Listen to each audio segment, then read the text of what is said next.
कृष्णा। श्रीमती तुलसी महारानी भगवान श्री हरि की अत्यंत प्रिया हैं और विशेषकर कार्तिक मास में तुलसी देवी की पूजा, आराधना, अर्चना और सेवा करने से भगवान श्री विष्णु अत्यंत प्रसन्न होते हैं। जब वे किसी मनुष्य को देखते हैं कि वो तुलसी महारानी की प्रत्यक्ष या परोक्ष सेवा कर रहा है, तो वे उन्हें अपनी विशेष शुद्ध भक्ति प्रदान करते हैं। वे उन्हें अपने वैकुंठ का मार्ग प्रशस्त करते हैं और विशेषकर कार्तिक मास के अंतिम 5 दिनों में तुलसी विवाह का आयोजन किया जाता है। भगवती तुलसी देवी भगवान की प्रिया कैसे बनी और ऐसा क्यों है कि भगवान उनके तुलसी पत्र के बिना कोई भी भोग का भी स्वीकार नहीं करते।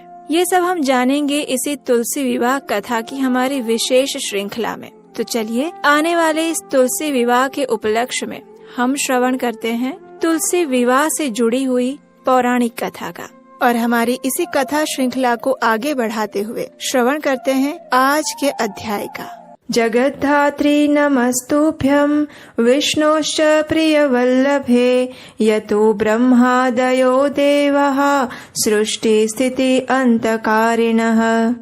अर्थात मैं उस जगत धात्री तुलसी देवी को प्रणाम करता हूँ जो कि भगवान विष्णु की प्रिय पत्नी है और जिनके कारण ही ब्रह्मा जी सहित अन्य देवता इस जगत के सर्जन, पालन और संहार का कार्य कर रहे हैं। हर प्रकार के फूलों और पत्तों में तुलसी सबसे श्रेष्ठ है। वे भगवान श्री विष्णु को अत्यंत प्रिय है, इसलिए उन्हें वैष्णवी के नाम से भी जाना जाता है। और इस समय हम तुलसी देवी के महात्म्य का गान करती हुई कथा यात्रा के अगले अध्याय के पड़ाव पर आ चुके हैं। पिछले अध्याय में हमने सुना कि भगवान शिव के भक्त राजा वृषध्वज को श्राप मिलने पर क्रोधित शिव जी सूर्य देव पर आक्रमण करने आते हैं। इससे भयभीत सूर्य देव, ऋषि कश्यप और ब्रह्मा जी भगवान नारायण की शरण ग्रहण करते हैं। उनका पीछा करते हुए शिव जी भी वैकुंठ में प्रवेश करते हैं। भगवान श्री हरि को प्रणाम और प्रार्थना अर्पित करने के बाद जब वे अपने भक्त के विषय में चिंता प्रकट करते हैं तो उसके उत्तर में भगवान नारायण उनसे कहते हैं, हे शंभो, दैव की इच्छा से अब तक दीर्घ काल बीत चुका है।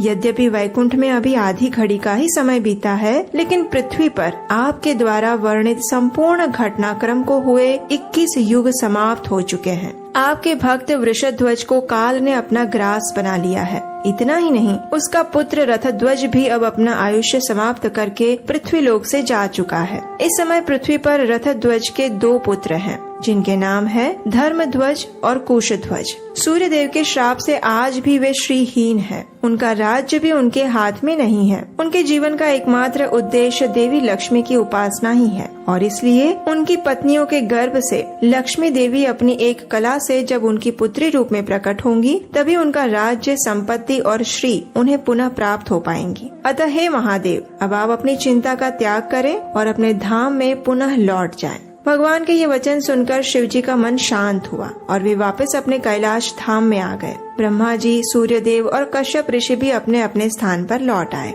अब देखिए, भगवान श्री विष्णु ने धर्मध्वज और कुशध्वज के विषय में बताया था। उन दोनों भाइयों ने भगवती महालक्ष्मी देवी की घोर तपस्या की और उन्हें प्रसन्न किया। इसके फल स्वरूप उन्हें अपना साम्राज्य, श्री और संपत्ति पुनः प्राप्त हुई। कुशध्वज की पत्नी का नाम था मालावती। योग्य समय आने पर मालावती ने एक कन्या को जन्म दिया जो कि लक्ष्मी देवी का अंश थी। उस कन्या ने जन्म लेते ही वेद के मंत्रों का उच्चारण किया, इसलिए उसका नाम पड़ा वेदवती। आगे चलकर वे भगवान श्री विष्णु को पति रूप में प्राप्त करने हेतु तपस्या करने लगी और वहीं पर रावण द्वारा उसे प्रताड़ित करने की और रावण को श्राप मिलने की संपूर्ण कथा आती है। यही वेदवती अगले जन्म में भगवान श्री रामचंद्र की भार्या सीता देवी के रूप में प्रकट होती है। ये तो थी राजा कुशध्वज की पुत्र वेदवती की संक्षिप्त कथा। कुशध्वज के दूसरे भाई धर्मध्वज की भी एक सती पत्नी थी। उसका नाम था माधवी। उसने योग्य समय पर गर्भ धारण किया। जैसे जैसे उसका गर्भ बढ़ता गया, वैसे वैसे माधवी की शोभा भी बढ़ती गई।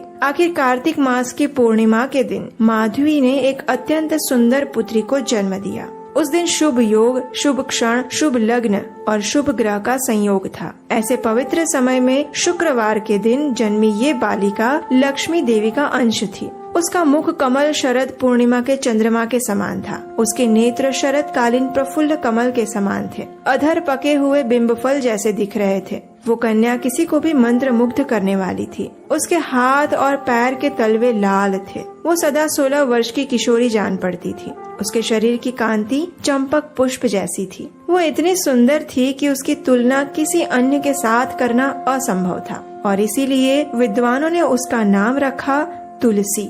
भूमि पर आते ही वो ऐसी सुयोग्य बन गई मानो वो साक्षात प्रकृति देवी हो। अब उसने निर्णय किया कि वह तपस्या करेगी और सबके मना करने के बावजूद भी उसने दृढ़ निश्चय पूर्वक बद्री वन की ओर प्रस्थान किया। उस स्थान पर उसने दीर्घ काल तक कठिन तपस्या की। इस तप द्वारा वो भगवान नारायण को अपने पति रूप में प्राप्त करना चाहती थी। गर्मी के समय में वो अपने आसपास 5 अग्नि की ज्वालाएं जलाकर तपस्या करती और सर्दियों के समय में ठंडे जल में रहकर तपस्या करती। वर्षा ऋतु में वो वर्षा के प्रवाह को सहन करते हुए खुले मैदान में जाकर तप करती। प्रारंभ में हजारों वर्षों तक वो सिर्फ फल और जल पर रही। उसके बाद हजारों वर्षों तक केवल पत्ते चबाकर और फिर हजारों वर्षों तक केवल वायु के आधार पर उसने अपनी प्राण शक्ति को टिका कर रखा। इतनी घोर तपस्या के कारण उसका शरीर क्षीण हो गया था। तुलसी देवी की घोर तपस्या से प्रसन्न होकर सृष्टि के रचयिता ब्रह्मा जी वहाँ प्रकट हुए। हंस पर विराजमान चतुर्मुख ब्रह्मा जी को अपने समक्ष देखकर तुलसी देवी ने उन्हें प्रणाम किया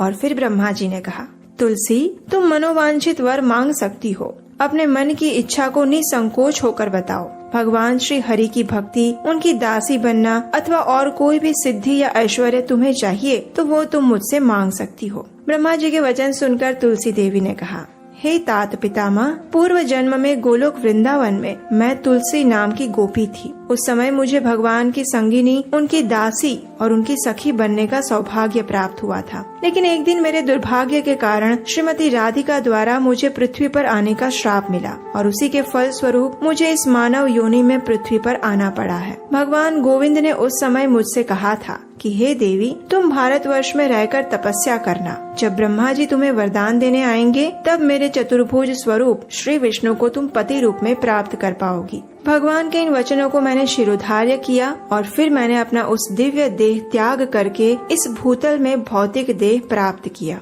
हे ब्रह्मदेव, कृपया आप मुझे वरदान दीजिए कि मैं भगवान नारायण को अपने प्रियतम पति के रूप में प्राप्त कर सकूं। यही मेरे मन की अभिलाषा है। तुलसी देवी की बात सुनकर ब्रह्मा जी ने कहा, हे देवी, भगवान श्री कृष्ण के अंग से प्रकट एक गोप जिसका नाम सुदामा है, वो भी श्रीमती राधिका के श्राप के कारण इस समय पृथ्वी लोक में वास कर रहा है। उस परम तेजस्वी गोप को भगवान श्री कृष्ण का साक्षात अंश माना जाता है। श्राप के कारण उसे धनु वंश में जन्म लेना पड़ रहा है। तीनों लोकों में वह शंखचूड़ के नाम से प्रसिद्ध है। इस समय वह समुद्र में विराजमान है। भगवान श्री कृष्ण का अंश होने के कारण उसे पूर्व जन्म की स्मृति है और तुम भी पूर्व जन्म के सभी प्रसंगों से परिचित हो। इस जन्म में श्री कृष्ण का अंश शंखचूड़ तुम्हारा पति बनेगा और उसके बाद शांत स्वरूप भगवान नारायण तुम्हारे पति बनेंगे। भगवान की लीला द्वारा तुम्हें श्राप मिलेगा और फिर तुम एक पौधा बन जाओगी। वृक्ष बनकर रहते हुए तुम्हें इस जगत को पावन करने की शक्ति प्राप्त होगी। भगवान विष्णु तुम्हें प्राणों से भी अधिक प्रेम करेंगे। तुम्हारे पत्र के बिना उनकी पूजा और भोग निष्फल माने जाएंगे। वृंदावन में वृक्ष रूप में रहते हुए तुम वृंदावनी के नाम से जानी जाओगी। हे तुलसी देवी, मेरे वर के प्रभाव से तुम वृक्षों की अधिष्ठात्री देवी बन जाओगी और गोप रूप में विराजने वाले भगवान श्री कृष्ण के साथ तुम निवास प्राप्त करोगी। ब्रह्मा जी के इन वचनों को सुनकर तुलसी देवी प्रसन्न हो गई, लेकिन अभी भी उनके मन में कुछ बात थी जो वो स्पष्ट करना चाहती थी। और वो बात क्या थी, ये हम जानेंगे तुलसी महात्म्य कथा के अगले अध्याय में। तब तक के लिए आने वाली कथाओं को सुनने के लिए याद से इस चैनल को सब्सक्राइब कर लीजिए और इस कथा को अपने मित्रों तथा परिवारजनों को शेयर कर दीजिए। इस पवित्र कार्तिक मास में हम श्रीमती तुलसी देवी से प्रार्थना करते हैं कि वे हमें ऐसे शुद्ध वैष्णव भक्तों का संग प्रदान करें जिससे कि हम अपने आध्यात्मिक जीवन में प्रगति कर पाएं। हरे कृष्ण।